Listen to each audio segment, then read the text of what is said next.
Hey, I'd like to welcome you to another episode of Mission Matters. My name is Adam Torres, and if you'd like to apply to be a guest on the show, just head on over to missionmatters.com and click on Be Our Guest to apply. All right, so today I have Joshua Freedman on the line, and he's co-founder and CEO of 6 Seconds. Joshua, welcome to the show. Thank you, Adam. All right, Josh, so I'm excited to get into today's topic. So learning about emotional intelligence in leadership. For anybody that's been listening to this for a long time, this show, I should say, I'm a big EQ guy. I think my EQ hopefully is a little bit higher than my IQ, but that has yet to be seen. But that being said, Joshua, we'll start this episode the way that we start them all, with our Mission Matters Minute. So, Josh, we at Mission Matters, we amplify stories for entrepreneurs, executives, and experts. That's our mission. Josh, what mission matters to you?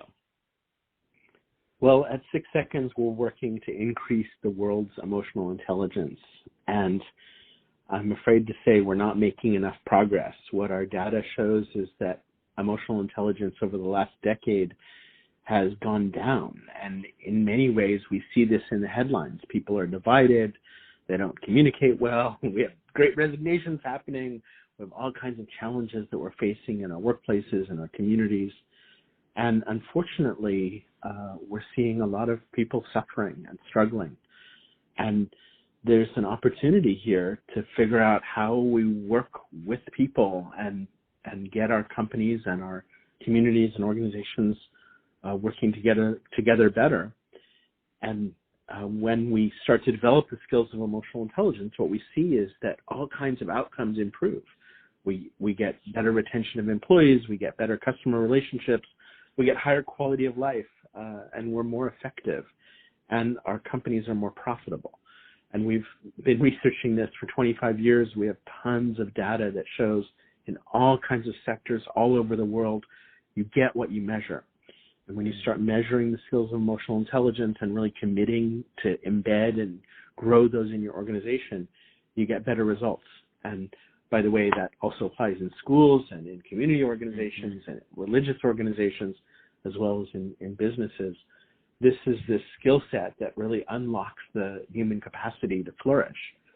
And right now, there are a lot of people who are not flourishing and a lot of businesses that are not flourishing.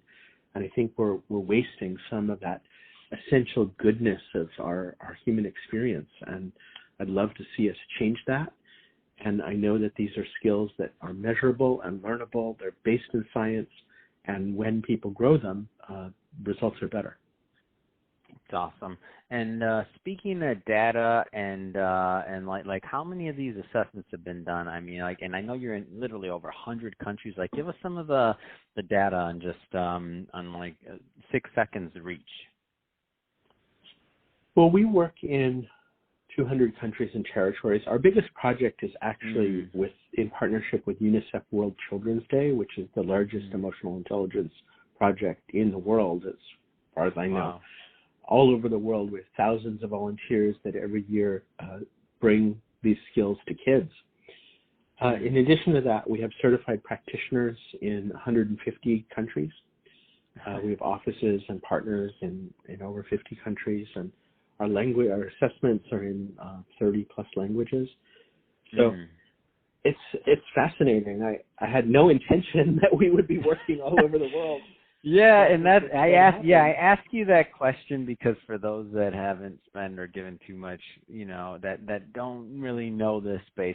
First off, I've seen a lot of individuals, doing different things within the space. But when I saw your reach, I'm like, wow, that's and you already answered my next question, which is how many languages. I was just trying to kind of in my mind fathom what it takes to build something like that. And also I just wanted to illustrate that because when we think about the quality of data, the quantity, and what you're doing, I think it's significant. And to me, it seems like this, this brain trust that we're all going to learn from over time that can really affect the fabric of our world in the way that we all interact with each other as humans. It's that big, especially that as this grows over time and you find and choose different ways to use the data. I think is really significant. And one thing that I kind of wanted to, for those that maybe aren't as familiar with the idea of emotional intelligence or EQ, like what are some of the steps or the process of practicing emotional intelligence? Like what does that look like? Yeah, so our mission is, our vision is 1 billion people practicing emotional intelligence. And when we say practicing emotional intelligence, we're talking about this 3-step process where you tune in and get the data. And emotions are data. And that's a kind of weird idea in a way, but when you think about the definition of intelligence is accurately acquiring and effectively using data. And that could be mathematical data, and you get your spreadsheet accurate and you figure it out and you make a good budget, right? That's your mathematical intelligence at work. Emotional intelligence, you're going to accurately acquire that emotional data, and then you're going to use that data to make better decisions. And so that's the second step. The first step is getting the data. The second step is to stop and to pause, and instead of reacting on autopilot, to take a moment and switch off the autopilot and say, wait a minute, what are some options that I have? And then the third step is really the Adam step. It's about connecting with purpose and saying, what do I really want to grow? What am I actually committed to? And now that I've switched off the autopilot, I'm connecting beyond myself and saying, what is the opportunity that's right in front of me? And we can do that walking down the hall into a meeting, or switching on Zoom into a meeting. Yeah. Switching that one moment of checking in.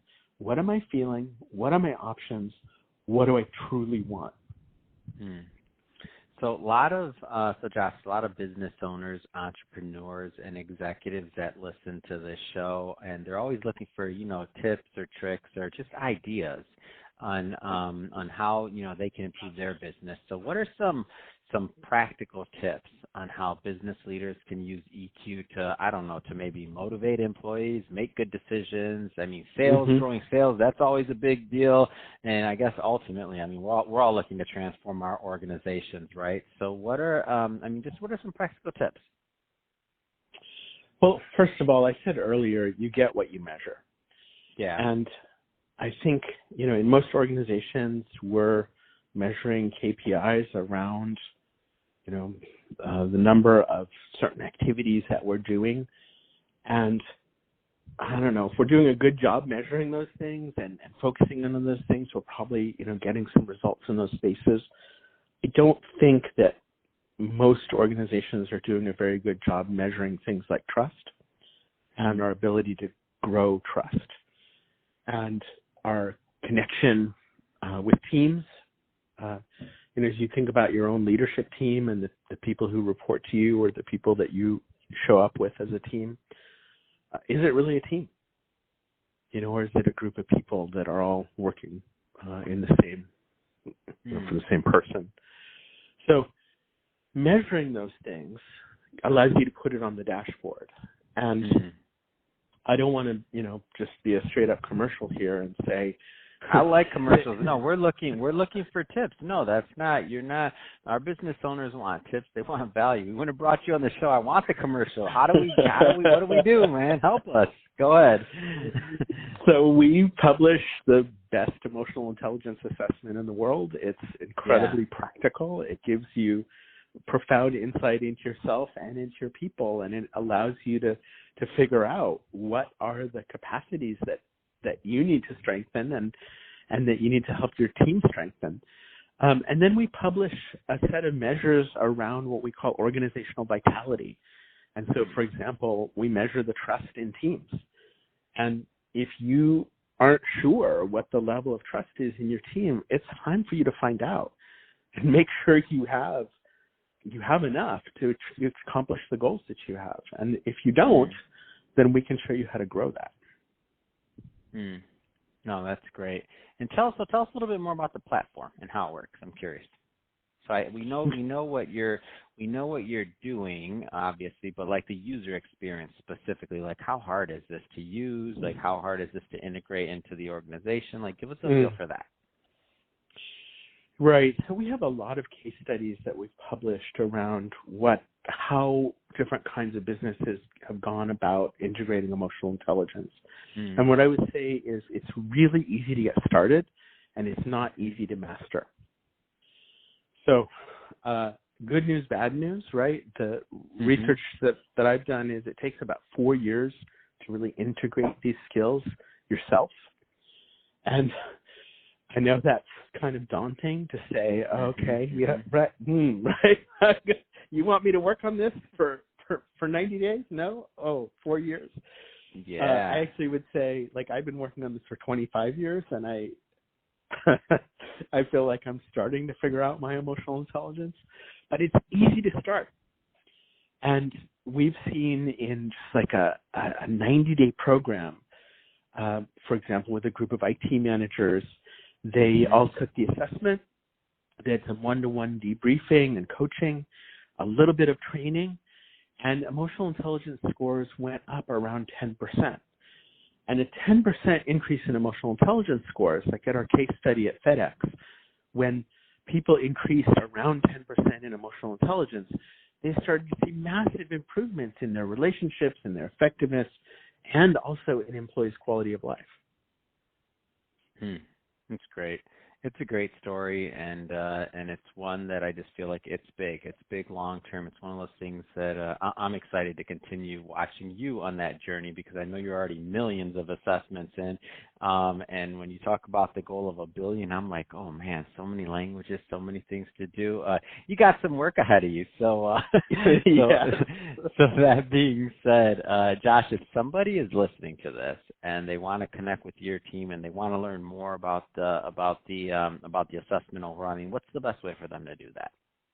Yeah, we have a huge website, 6seconds.org, and there's a whole library of case studies. There are hundreds of articles. There's free online tools.